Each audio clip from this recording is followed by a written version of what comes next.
everyone, welcome to Evolved Being YouTube channel. I am Sheena Dressel and I also have evolvedbeing.com, so please check that out.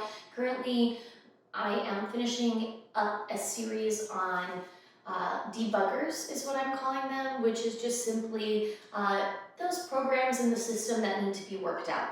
Just little bugs, anger, frustration, fears.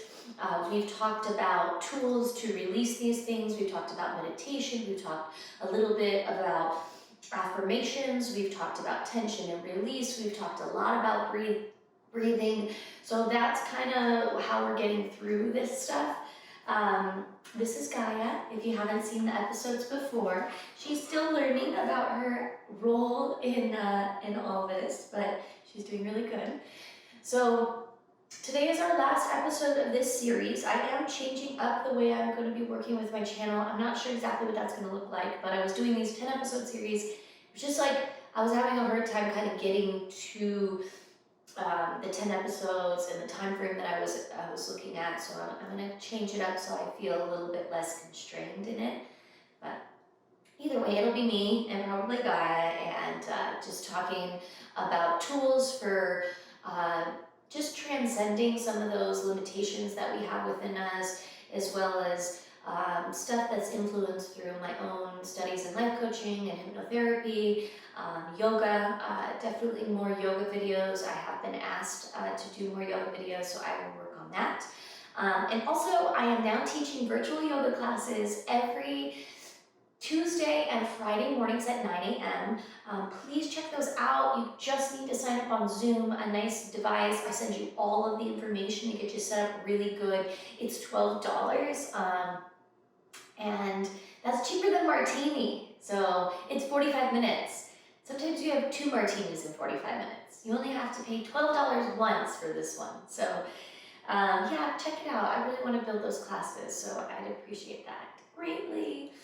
Otherwise, today we're going to talk about vulnerability, and I kind of like wanted to wrap everything up because I think a big part of these debuggers, about these kind of programs that are misaligned in our systems, the stuff that we really want to work through, that has to do with us being able to be vulnerable enough to take the time to see this stuff.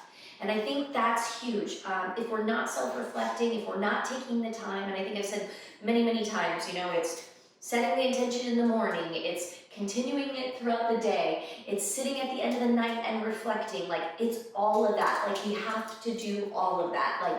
That's huge to kind of get to these places, to notice these programs in our system. And how do we really notice that something's not working for us? I don't know, it's a process. I feel like sometimes we don't notice, someone else tells us. Sometimes we keep struggling with the same challenge, like we're hitting our head in life somewhere. That's probably a good indication that there's a bug in the system that needs to be worked out. You're having a hard time progressing. Go ahead and sit. You're having a hard time progressing to something else, and you can't get over a hurdle. Those feelings, right? That's when there's a bug in the system, and you've got to really kind of say, okay, well, where is this and what am I doing? And I want to talk about vulnerability because I think in my life, especially teaching yoga, because I started that out 15 years ago, and I wanted to be so perfect. I really wanted to represent and stand like some of my mentors did, or some of the people look up to. And without divulging too much of my story, I was a bit of a partier. I love to drink, I love to go out, I love to spend money and have a great time. And those two things didn't really mesh. And there was a lot of times as a yoga instructor that I was struggling to kind of represent the person that I thought I needed to be. I was really falling short, and it caused all this cognitive dissonance, this break in my mind where I didn't feel good enough. I felt shame, and I felt pain and frustration, and all the while I was doing good things, and I was having a great time, but I felt a lot of shame. So I think I wasn't being honest with myself, and vulnerability has a lot to do with being honest with yourself and really being authentic, truly being who you are. If you've got stuff, you know, in you that you're hiding, and you're not like, and you're trying to be something else, and there's this break here, you know, and you're not in alignment, then this break is going to show up somewhere in your life as something negative, right? So the vulnerability is being like, we're not perfect, we are human, that is just the way things are. When we're working towards something different, and we are falling short, maybe we have to adjust what we're working towards. Like maybe this isn't a goal that could be achieved for us, you know? So sometimes that has to be brought down. Maybe down here, you know, there's too much of feeding something that we shouldn't be feeding, right? And then you got to bring it up here, so you got to bring it more into balance. And for me, it was both, you know. I think I set my sights on people and things that weren't me. And down here, I did need to let go of some immaturity and some rebellion and things like that that maybe weren't truly in the end serving me anymore. So I had to really come into this congruent sort of space. And it's taken me a while to really get there to where I feel like, well, I can tell you my story. I can be authentic about what I do from the time I wake up to the time I go to bed, and I don't really feel bad about any of it. You know, this is who I am. And that is that vulnerability. And I think, you know, it takes a while to get there, but if we aren't honest with ourselves and the people around us, especially the ones that mean something to us, that validate us or that we look to for validation, then that'll create a bug in the system. And that bug and that conflict is going to become something bigger than it is. And that's where we project, right, some of those bugs out onto the world. So how do we be honest with ourselves? That's a good question. You gotta know who you are, you know, you gotta ask yourself. And I am a big fan of sitting down and writing. I realize that's not everybody's learning channel, but I do think it hits a lot more than just a few of the learning channels. I really think it works for most of us as a tool, is to sit down and write the question, who am I, right? And what am I doing in my life that's not me? That's huge. You gotta unfold and uncover that. You gotta say, where in my life am I doing things that's not me? And you have to be brutally honest. You can't, there's a little bit of a toughness there, because sometimes, like, okay, the drinking and partying for me, I could very well have turned that to say that is me, but that's not a character trait. That is a behavior, and that's something I'm doing. Who I am, right, is ultimately those personality traits. No, thank you. Those personality traits that live in us that are more about your values. Like, what are my values? And sometimes our behaviors don't serve our values. And especially, I think, as we age and we get older, or we step into career roles, or we step into relationships, that's where that little battle lies, because it's like, oh, but I've always kind of been this way, but for some reason it doesn't fit in this career anymore, or it doesn't fit in this relationship, or it doesn't work with children, or because I have other responsibilities. So sometimes we want to hold on to things that we think are us, but really they're just something we've done for a long time. So you gotta be brutally honest, you gotta look at those things, right? So I had to look at, like, fun is having fun and being and creating joy and having community is a big part of my life. It doesn't mean I need to go drink a bunch and have a grand old party, right? So that value, underlying value for me, was like being able to have fun and community and enjoy life, you know? Maybe sometimes staying up late with laughing with people, because that is important to me, right? But if, let's say, I have to teach yoga classes at 6 in the morning, and those things are now creating a dissonance because I'm tired and I can't get up to do those things, right? I have to prioritize and say, what's important to me right now, right? So sitting down, saying who I am, what's important to me, what am I doing in my life that isn't really me, because sometimes that's things that other people want of us, right? So sometimes that creates a bug, and we have to be vulnerable in those spaces, and that's where that communication comes in. Maybe we're living somebody else's vision of us, and that happens a lot as we grow up, right? We want to fill the shoes that maybe we weren't cognizant enough, or we weren't conscious enough to notice weren't really our goals and values to begin with. So then you've got somebody else's goals and values that are kind of set in you, and this can happen with parents, I think is a big one, significant others, right? And instead of instead of learn to communicate, well, you know what?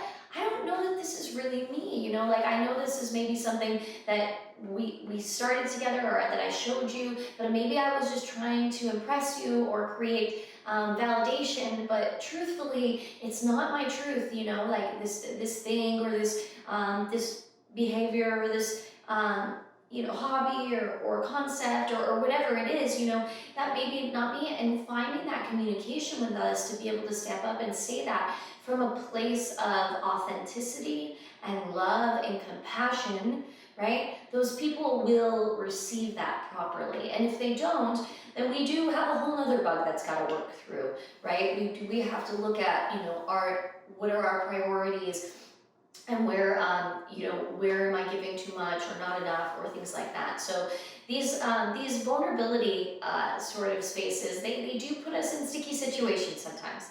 It's not a perfect sort of thing, but with practice, with time, as our life transforms, right, and then our authenticity and who we truly are and our vulnerability is here all the time, then life is going to be much different. But sometimes, right, when we're dealing with a lot of bugs in the program, when we're dealing with a lot of times where we weren't vulnerable, where we didn't communicate, where we weren't authentic, then we've got to kind of start to get on top of it. And yes, that can look messy sometimes, and I've watched it in my own life, and I still have moments where, you know, I definitely don't live my truth, and I'm like, shit, why did I say that? You know, why did I say yes when I really meant no? Or why did I like kind of curve that to sound more true for myself or to sound differently? You know, I catch myself up a little bit here and there, but very more than likely I'm speaking the truth now, and it's so much easier to live that way because life is just like there's no conflict, there's no challenge, there's no bugs in the system when we just live in that vulnerable state. Yes, we might upset someone, right? We might feel a little bit of hurt or pain because we have to say no to someone we love or something in a different way, or we might disappoint someone because they had a different vision of us, but that's so much better than living with the bug in our system for years and years and years, right? So it is, that vulnerability is about peace. It's about love for ourselves and for the world around us, right? It's about honesty and truth, and it's not an easy practice, because even with the vulnerable moments, we will lie to ourselves. We'll tell ourselves things are important to us that are not important to us, because there are other things working in us. There's the saboteur, there's sabotage, there's not feeling worthy, there's not ready for our responsibilities. So don't take this with a grain of salt, because there's also all these other things that need to happen. But really sitting down, the tool here is sitting down, taking the time to say, who am I, right? Where am I not being vulnerable in my life? Where am I not speaking my truth? Where am I not being authentic, right? And then how do I start to shift those things? And that could take a long time. It could not, but if it hasn't been a practice, it can take a while. And all the bugs that we talked about prior to this, frustration, anger, forgiveness, all of those things have to do with vulnerability, and speaking our truth. And that practice of being present in those times and not running from those emotions and running from those spaces, but really holding space in those moments to be human, and to be human with other humans, and to be able to stand witness for your humanness. Like, that vibration is so massive, and that is the healer. Like, that is the healer in vulnerability. So good luck with all of your vulnerable moments, and we are here doing it with you. I know so many people that I just live authentically. I really do, and I'm so lucky to have had those people in my life when I wasn't. so that I can live more authentically. And like I said, I'm still human and I have my moments. But more and more, it's second nature to be more authentic than it is to tell a white lie or hide who I am or try and make myself better than I am or shame myself or those sorts of things. It's just a little bit easier now because it's been practiced, and then it's easier just to live because it's like not so hectic and not such a pain in the butt. It's just like life is fine, you know? So that's it for today. That's it for this entire series, Debugging the Human System. I'm Sheena Dressel. This is Gaia. And we are Evolved Being. Please check out my website, evolvedbeing.com. Please come and do a yoga class with me. $12. That's it. That's it. It's 45 minutes. You turn on Zoom. We have some fun. We work through. We learn to breathe. We learn to move. And I'm so excited to be able to build those classes and do them like all over the world if we want. Yeah. Have a beautiful day. Namaste. Thank you very much for being here.